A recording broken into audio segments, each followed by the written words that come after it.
muri Zimbabwe makadii nhasi ndarasikira mukati memwe nzvimbo ndichati munyatsonzwa nevanhu vari panapa kuti zviri kunyatsofamba sei.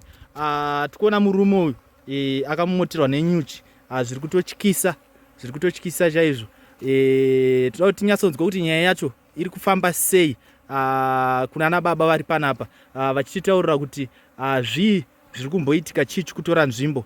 Saka rega titaure nana baba vandiri kuona panapa. Vanhu vandasangana navo vakangoungana but vanga vatiratidza kuti vari kuvanika kutaudzana kekuti vamwe havasi kufara. Saka toda kuti tinyatsonzwe gakava racho kuti riri papi uyezve nyaya yacho yatangira papi chaipo chaipo. Ana baba makasimbera? Aiwa, tiripo. Mungandiudze kuti chii chikuitika pamurume uyu? Ndifunga pamaini yangu panapa aitotambudzika muchinda uyu, tikamutora kuti noshawe tishandise papi, tishandise panapa. Saka tikabirwa gold redu tikabirwa atizoti akaba ndiani, tikatsvaga kuti ndini akaba gold. Amanowana kuti akapasi chida kuona akaba gold ndiani, right? Ndifunga ndikazofamba ndikati anowana kuti kadino katifambei tomboona kuti akaba gold ndiani. Aenda kwasekuru pasi patsemo tikabirwa gold. Saka tisizoti tingarwanise gold redu. Sikanzi aiwa ndituma nchi dzangu uchaona chiri zvichaitika kupi kumaini yenyu ikoko. Chokwadi sekuru vakaita zvavo, right? Pataona mbiri watashanda chaichai watakatotora chitambudzika, pataona inga ndiye akatoba gold. Alright. Saka papa makuita sei izvi zvakamoterwa? Chatungoda chiri kuti ngaadzosere gold rangu, bozi mbuya yangu ike ndo zvatungoda takadzosera gold rangu. Sekuru pasi patsemuka vanouya voita se omununura chete tingoda gold rangu chete. Eish, kuvakomana muri kuti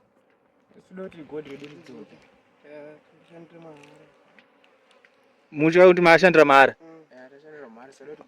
Alright. Saka pamuchamira nei kusvika nguva ya nemamirira zvakaita apa tinoti akasvika adzosera gold redu, right? Aiwa sekuru pasi patsemuka vanouya voita se omununura bozi ndokwatikafamba ndokwatikaenda iko.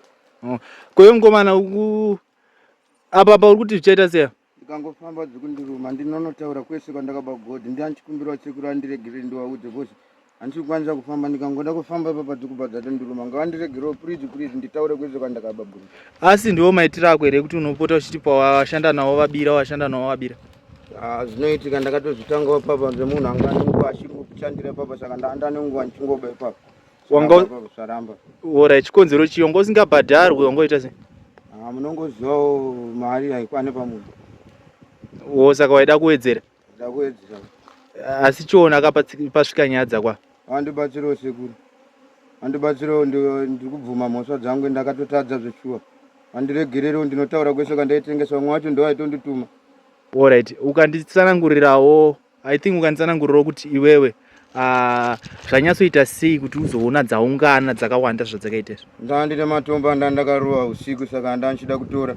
Saka patemba ndangopinda pamaini asekuru ndopachabvondoka pandangoona nyuchi dzangu ndibata. Pandikuda kutanga kufamba dzopa dzandiruma, saka pazoona vana vana ndoashedzera kuti sekuru yemone munhu uyu. Dzatanga dzakawanda rode?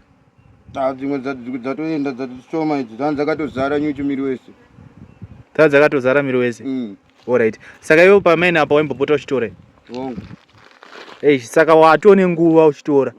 Saka zvikuratidza kuti sekuru kutsanangura kwangu achitawo ndakabirwa gold pamwe iri rawatora nhasi iri rangu asikatorizivi. Ndane nguva.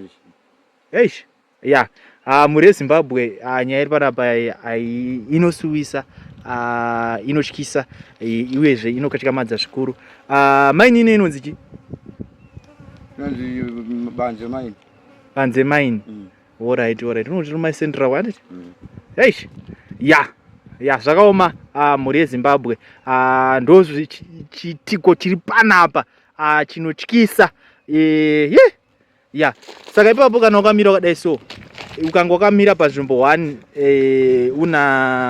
une munhu wakabira, izvezvi unenge usiri kurumwa asi ukangofamba wakurumwa? Ndikangofamba zvokuda kubuda mumaini yasekuru azvichamumira munhu.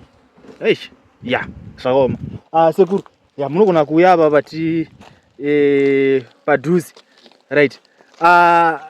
Mungandiudze here kuti like zvari kutaura mukomana, takunzwa zvakubuda zvekuti anga agara achitombotora aitora pamaini, atoti nhasi andone rimwe raanga atora. Ndaizoona maini yangu chishota gold chiti maini ndau mazora haisi kupenya indau ndaiziva kuti mukomana aita sei Ari kuba. ari kuba Eish. saka apa akazobara akawanda ndopakandorwadza kuti nono wakomana pana munhu aita sei Pane munhu ari kutora. kutibira panapa Eish. Ya. Ha. komana takamtora achitambudzika mukomana iyi tichiti no ketishanaye pamaini papi pano kumbirawo riregerere but sekuru hataizoti anopfungwa dzakadai so ndichazviita futi ndokumbirawo mundiregerere sekuru aiwa dokangodzotsera gold redu chete because mhuri yangu kai aizo yakachitochema chema kuti baba tangoshandira mhara pana tinoenda kune vanhu vacho aindituma ndichitengesa nevandaimboita nawo madhiri tinosvika tese papo alright aiwa ukangodzotsera gold chete aiwa hazvinetse tiregererewo sekuru sekuru pasi patsemuka vanouya voita sevokunonoa tungoda gold redu chete ndatongoda handiri vakomana tiregerere Ya, ayo. Nyaya tainzwa. Saka pamakuchienda kuti munopiwa gold racho. good All right. Saka sekuru vati vanouya kana muchinge mapiwa. right All right. Ayo pakanaka.